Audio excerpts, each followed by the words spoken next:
Hello everyone, I'm Claire Huddleston. Thanks for joining us tonight. It's a moment many Alabama football fans have been waiting on. Nick Saban's bronze statue has finally arrived on the University of Alabama campus. WVUA's Leah Knight was there and shows us how today's event unfolded.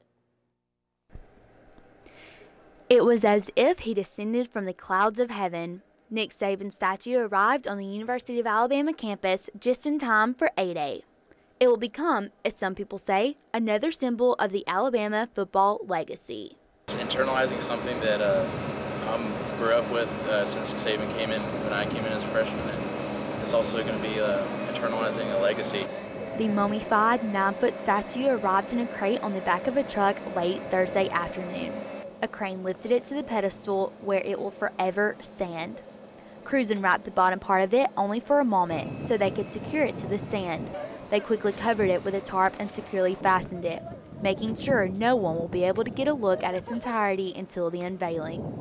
It's really neat to kind of watch history being made, and someday I might be walking through here with my grandkids and I can tell them I watched it being put in. And it's kind of one of those exciting things to get to experience and be able to see the statue get unveiled. If you think you're going to get a sneak peek at the statue, think again. There will be security standing by 24 hours a day until the unveiling that will take place on A-Day. Reporting from the Walk of Champions, Leah Knight, WVUA News. WVUA TV is the place for A-Day. We'll have a live A-Day special edition of Crimson Tide Kickoff. That starts at noon Saturday. The Saban statue is scheduled to be unveiled during that time. We'll have live coverage of that, and be sure to catch the recap during the news at 10 Saturday night. That's all happening this weekend right here on WVUA TV. On your home team Crimewatch, Tuscaloosa police are investigating a sexual assault that happened today at Eastwood Middle School. Lieutenant Brad Mason with TPD says the victim is 14 years old and the suspect is 15 years old. He says they were both released tonight, meaning no one was arrested. Police are turning the information over to juvenile court. The search is on for a man wanted in connection with a robbery in Tuscaloosa County. Take a look at this video. It's from the Dollar General on Highway 82 in Duncanville. According to the Tuscaloosa County Sheriff's Department, the robbery happened Tuesday afternoon around 4:30. Officials need your help identifying the man in this video. If you have information, call Crime Stoppers at 205-752-STOP. A West Tuscaloosa County man missing for nearly a month has been found dead. There are still lots of questions surrounding Johnny Rogers' death, and his family wants answers. WVUA's Taylor Montgomery has more. He was just genuinely a good person. I mean, he had a heart of gold. You know, anybody could go to him, and there wasn't too many that couldn't call on him that he wouldn't be there. Johnny Rogers was last seen March 21st near his home in Elrod. 20 days later, authorities found his body near a methane well close to the intersection of Highway 69 and Watermelon Road. And I know in my heart he wasn't away from me because he wanted to be. You know, I felt in the beginning something was wrong. It just wasn't like him to be gone for that period of time and not contact me or another member of his family. Another body was found April 9th in a gas well adjacent to where Rogers' body was found. His wife doesn't think the two cases are connected. Now, I don't think they're connected in any way, no. I don't think they're going to make a connection, no. Either way, Rogers says the news has been very hard on the family. You always pray for the best, but we've tried, like I said, because we just knew after them first couple of days if he wasn't home, something was wrong. And she wants anyone with information to come forward. No matter what it is, call and give the information to the authorities, regardless. So if you have any information that can help the Rogers family obtain justice, you're asked to call Tuscaloosa Crime Stoppers. The number 205-752-STOP. In Elrod, Taylor Montgomery, WVUA News.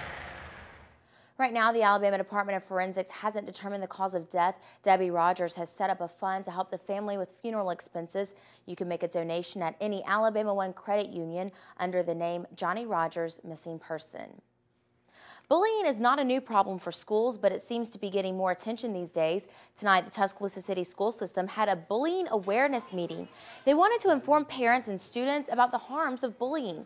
Sandy Hopkins from the DCH Employee Assistance Program spoke about the importance of this issue.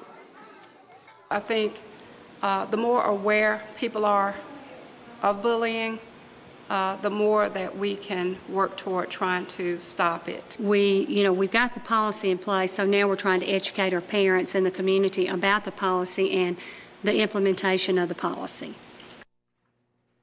If you missed tonight's meeting, there are still 2 more meetings left. The next one is Monday at Bryant High School. The last one is the following Monday at Central High School. Both meetings start at 6 o'clock. Incoming students at 2 Tuscaloosa high schools can expect some changes starting in the fall. 9th graders at Bryant and Central High Schools will now be part of a 9th grade academy. The new system will keep all the students and teachers together in one part of the building. It will also include new classes to better prepare students for the high school experience. Interim Superintendent Dorothy Richardson explains how the new plan will work. Teachers who have volunteered and want to teach at the 9th grade level will work with these students. They will stay in this area of the building, have all of their courses there, and work in smaller learning communities rather than the traditional format that we're currently using. 10th through 12th grade students can also expect changes in the coming school year. The school system has decided to institute a modified block schedule. The new schedule will keep students in the same classes all year, but will alternate days they go to each class. Richardson says the new system should help students retain information for end-of-the-year exams. Today, Tuscaloosa City and County school leaders laid out the state of their schools. It was part of the 6th annual State of the Schools breakfast presented by the Chamber of Commerce of West Alabama. Tuscaloosa City Schools Acting Superintendent Dorothy Richardson and Tuscaloosa County Superintendent Dr. Frank Costanzo say they're concerned about next year's budget. Both systems are losing federal stimulus money this fall and face cuts in funding from local and state sources. Those losses could mean cuts in the classroom. Costanzo says he notified employees Wednesday of another possibility of job cuts. People have no conception of how large a school system we are. We're the 9th largest, and we continue to grow. And the top 10 systems in this state, we're one of those. But in funding, we're of the top of the 10, we're the worst in local revenue. And so we live off those state funds, and when they get cut and the federal dollars go away, the local funding has to go into those unfunded mandates, and there's not any more local funding.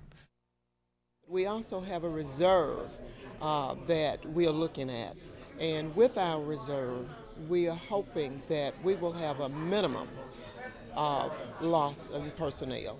And of course, oftentimes when you're faced with proration and the cuts, you take a look at your retirees, you look at resignations, and through attrition you are able to handle some of that, and we're looking at that as well. Both leaders say the community support is vital for the continued success of their school systems. Time for a first look at Alabama's home team forecast with Chief Meteorologist Richard Scott. Hey Claire, good Thursday evening to you. Tomorrow, no doubt about it, going to be a very busy day in the weather office. We're talking significant severe weather likely tomorrow, so be sure you're on weather alert tomorrow all day long. We're talking the chance of tornadoes, large hail damaging winds. This is the time frame we're talking about tomorrow between 11 o'clock in the morning and 7 o'clock in the evening for our West Alabama counties. You go east of Tuscaloosa, we're talking mainly after 7 o'clock tomorrow evening. Again, even over to East Alabama, there's that chance for a few spin-up tornadoes and some large hail with damaging winds. But this is, no doubt about it, going to be a dangerous event tomorrow, so we're going to watch things very close. Be sure to go to our weather blog page, WVUATV.com, click weather blog. Lots of updates on there as well. We're talking across the southeastern U.S. quickly. We're going to show you the storm starting to blow up to our west. That's what's due in here tomorrow. We'll have much more in home team weather, which includes that 7-day planner. Join us for that. Thank you, Richard. Tomorrow, country music duo Sugarland is set to play at Tuscaloosa's new amphitheater. But as Richard just said, bad weather is also expected to roll into West Alabama tomorrow evening. Ticketmaster has moved the time of the concert from 8 to 7:30. Because of that, they're offering refunds until 11 o'clock tomorrow morning. Tuscaloosa City officials met earlier today to discuss what to do if severe weather moves in during the concert. The fact of the matter is that the performer has signed a contract to this date, and everyone involved wants to do everything possible to have the event happen. Now, that being said, our primary concern is going to be the safety of those within that building, and that's going to be how we make decisions tomorrow night. And if you are planning to go see Widespread Panic in Birmingham tomorrow night, that concert has been moved from the Verizon Wireless Music Center in Pelham to the Birmingham Jefferson Civic Center. The event was moved indoors because of the threat of rain. Tickets and showtimes will stay the same.